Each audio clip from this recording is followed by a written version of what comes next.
ಮಧ್ಯಪ್ರಾಚ್ಯದ ಯುದ್ಧದ ಭೀಕರತೆ ಸದ್ಯದ ಮಟ್ಟಿಗೆ ನಿಲ್ಲುವಂತೆ ಕಾಣಿಸ್ತಾ ಇಲ್ಲ. ಈಗ ಇಸ್ರೇಲ್ನ ಮೇಲೆ ಇರಾನ್ ಹಾಗೆ ಇರಾನ್ನ ಲೆಬನಾನ್ ಮೇಲೆ ಇಸ್ರೇಲ್ ದಾಳಿ ಮುಂದುವರಿಸ್ತಾನೆ ಇದೆ. ಲೆಬನಾನ್ ಮೇಲೆ ದಾಳಿ ಮುಂದುವರಿಸಿದ ಇಸ್ರೇಲ್ ವರದಿ ಮಾಡುವಾಗಲೇ ಪತ್ರಕರ್ತೆಯ ಮೇಲೆ ಅಟ್ಯಾಕ್ ಆಗಿದೆ. ಉದ್ದೇಶಪೂರ್ವಕವಾಗಿಯೇ ಬೇಕಂತಲೇ ಪತ್ರಕರ್ತೆಯ ಮೇಲೆ ದಾಳಿ ಮಾಡಲಾಯ್ತಾ?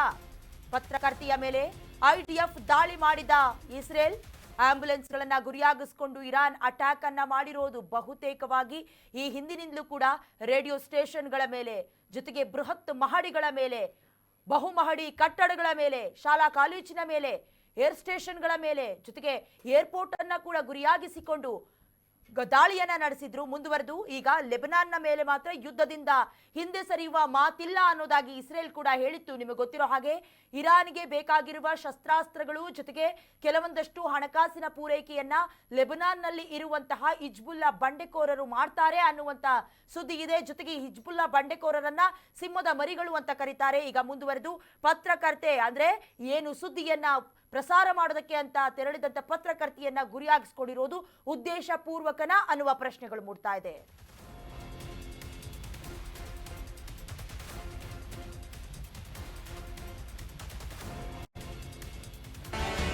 ಕರ್ನಾಟಕ ನ್ಯೂಸ್ ಬೀಟ್ ಫಾಲೋ ಮಾಡಿ, ಸಬ್ಸ್ಕ್ರೈಬ್ ಮಾಡಿ.